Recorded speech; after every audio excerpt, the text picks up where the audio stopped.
Kung fan ka ng Jujutsu Kaisen, malamang kilala mo na yung mga salitang binitiwan ng pinakamalakas na Jujutsu sorcerers sa mundo. Pero paano kung wala kang choice kundi lumaban para sa iyong sariling buhay sa isang laro ng kamatayan kung saan nakataya ay walang iba kundi ang kapalaran ng buong sangkatauhan. Yan ang premise ng Culling Game, ang pinakauna at nakakatakot na Jujutsu terrorism na naganap.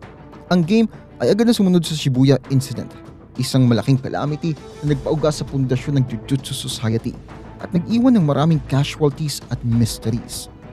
Ang Culling Game ay ginawa ni Kenjaku, isang mysterious at ancient sorcerer na nag-take over sa katawan ni Suguru Geto, ang dating kaibigan naman at kalaban ni Gojo. May grand at sinister plan itong si Kenjaku para i-evolve ang sangkatauhan sa pamamagitan ng pag-optimize ng cursed energy, ang kapangyarihan na nagpapatakbo sa Jujutsu sorcery at curses. Para ma-reach yung goal niya, gumawa si Kenjaku ng isang laro kung saan daan-daang manlalaro ng mga sorcerers at non-sorcerers ang kailangan magpatayan, or else papatayin sila ng mga curses sa loob ng 10 barrier colonies na nakakalat naman sa buong Japan. Dapat sundin ng mga players ang rules na in-announce ni Tengen, isang sinauna at malakas na sorcerer na parang referee at tagabantay ng laro. Ang Culling Game ay hindi lang isang brutal at madugong laro, pero isang komplikado at interesting plot na involve ang maraming characters, factions, secrets at themes galing sa series. Sa video na ito, pag-uusapan natin at i-analyze natin ang lahat ng kailangan mong malaman tungkol sa Culling Game ng Jujutsu Kaisen. Kagaya ng paano at bakit nilikha ang Culling Game, ano ang mga rules at consequences ng Culling Game, paano naapektuhan ng Culling Game ang mga characters at ang story, ano ang ultimate goal ni Kenjaku at paano siya mapipigilan. Handa ka na bang mag-dive sa dark at twisted world ng Jujutsu Kaisen? Pero bago natin simulan, make sure na i-hit mo ang like button at i-subscribe ang channel ko kung hindi mo pa nagagawa. At kung gusto mong ma-notify sa bawat bagong video ko, i-click din yung bell icon. Malaking tulong yan sa akin at sobrang na-appreciate ko yan. Nagawa mo na? Alright, simulan na natin. Paano nga ba nagsimula ang Culling Game? Sino bang nasa likod ng twisted at cruel scheme na ito? Anong goals at motivations nila? Para masagot ang tanong na ito, kailangan nating balikan ang origins ng Culling Game at ng mastermind nito, si Kenjaku. Si Kenjaku ay isang ancient at mysterious sorcerer na nabuhay for over 1,000 years sa pamamagitan ng pag-transplant ng kanyang utak sa iba't ibang katawan. Nag-assume siya ng iba't ibang identities throughout history, katulad ni Noritoshi Kamo, Kaori Itadori at Suguru Geto. Kilala rin siya bilang Brain o Pseudo Geto ng ibang characters. Ang obsession ni Kenjaku ay i-evolve ang humanity sa pamamagitan ng pag-optimize ng cursed energy, yung power na nagpapatakbo sa Jujutsu sorcery at curses. Naniniwala siya na mas may potential ng cursed energy sa form ng human beings kaysa sa Jujutsu sorcerers at cursed spirits. Naniniwala rin siya na nasa state of stagnation ang sangkatauhan at kailangan ito ng radical change. Para ma-achieve ang kanyang goal, nag-devise si Kenjaku ng isang plan na may 3 main steps. Una ay ang pagsil kay Satoru Gojo, ang pinakamalakas na Jujutsu sorcerer sa mundo at ang pinakamalaking obstacle sa kanyang plano. Pangalawa ay ang paggawa ng bagong sorcerers sa pamamagitan ng pag-distribute ng cursed objects sa mga non-sorcerers at pag-activate sa kanila gamit ng kanyang dugo. At ang panghuling-huli ay ang pag-initiate ng Culling Game, isang game of death kung saan ang mga bagong sorcerers ay kailangang patayin ang isa't isa o mapatay ng mga sumpa. Ang plano ni Kenjaku ay naganap noong October 31, 2018 sa panahon ng Shibuya Incident. Nagawa niyang isil si Gojo sa loob ng Prison Realm, isang special grade cursed object na kayang mag-trap ng kahit anong bagay sa loob nito. Nagawa rin niyang i-manipulate at ma-recruit ang ibang sorcerers para sumali sa kanyang cause tulad ni Yuta Okatsu, Naoya Zenin at Urume. Pagkatapos, in-initiate ni Kenjaku ang Culling Game at inanunsyo ang mga rules sa pamamagitan ni Tengen, isang ancient sorcerer na nagsisilbi bilang referee at overseer ng laro. Si Tengen din ang target ni Kenjaku dahil gusto niyang emerge siya sa humanity gamit ang kanyang curse spirit manipulation technique. Ang Culling Game ay ang ultimate experiment ni Kenjaku para makita kung paano magre-react at mag-a-adapt ang humanity sa extreme situation ng life at death. Umaasa siya Sa pamamagitan ng larong ito, magagawa niyang lumikha ng bagong form of life na hihigit sa Jujutsu sorcerers at cursed spirits. Pero ano ba talagang rules ng Culling Game? Paano ba ito gumagana at anong mga epekto na ito para sa mga players? Ang Culling Game ay hindi isang simple o fair game. Ito ay isang game of survival kung saan ang mga players ay kailangang pumatay o mapatay ng ibang players o curses. Ang game ay pinapamahalaan ng set of rules na in-announce ni Tengen, isang ancient at powerful sorcerer na nagsisilbing referee at overseer nga ng laro. Ang mga rules ay hindi fixed at pwedeng ma-modify ni Kenjaku o ni Tengen anytime. Halimbawa, pwedeng magdagdag ng bagong rules itong si Kenjaku o magbago ng existing rules para gawing mas mahirap o interesting ang laro para sa kanya o sa kanyang mga kakampi. Pwede rin makialam si Tengen in some cases para tulungan o hadlangan ng certain players o groups. Ang original rules ng Culling Game ay ang mga sumusunod. Rule number 1. Matapos magising ang isang curse technique, kailangan ideklara ng mga players ang kanilang participation sa Culling Game sa isang barrier na pinili nila within 19 days. Sinasabi ng rule na ito na mandatory para sa 1,000 awakened sorcerers na sumali sa game. Binibigyan sila ng game ng 19 days para mag-register. Rule number 2. Kahit sinong player na lalabag sa naunang rule ay magiging subject sa curse technique removal. Itong rule na ito ay tinutukoy na kung may mga player na tatangging sumali sa Culling Game within 19 days, mawawala ang kanilang curse technique at mamamatay bilang resulta. Rule number 3. Ang mga non-players na papasok sa colony ay magiging player sa sandaling pumasok at ituturing na nag-declare ng participation sa Culling Game. Sinasabi ng rule na ito na kahit sinong papasok sa isang barrier colony, kahit na sila ay sorcerers o non-sorcerers, automatic na magiging players sila at subjected sa rules ng game. Ang rule number 4, nakakakuha ng points ang mga players sa pamamagitan ng pagtapos ng buhay ng ibang players. Sinasabi ng rule na ito na yung pagpatay sa ibang players yung main way para makakuha ng points sa laro. Pwedeng gamitin yung points na yon para bumili ng items o info kay Tengen o para ma-extend yung lifespan ng ibang player.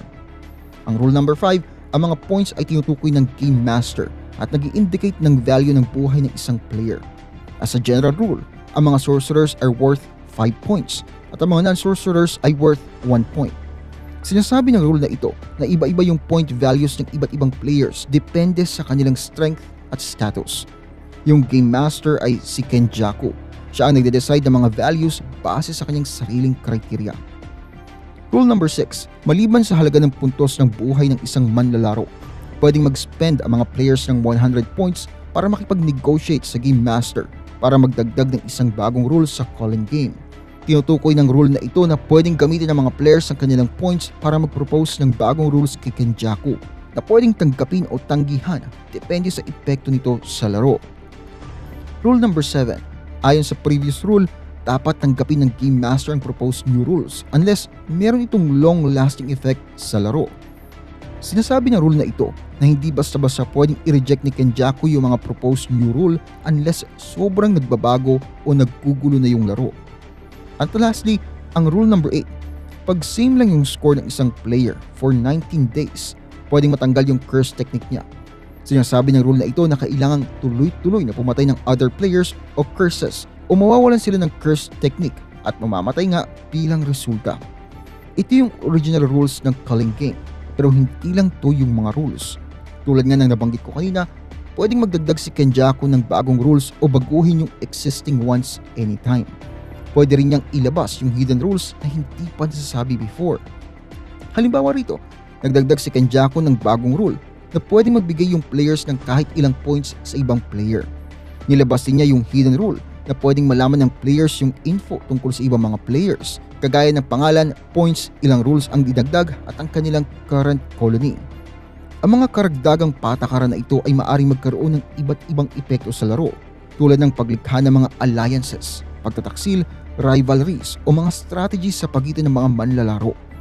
Maaari rin nilang gawin na mas hindi mapredict at mapanganib ang laro para sa lahat ng mga kasali.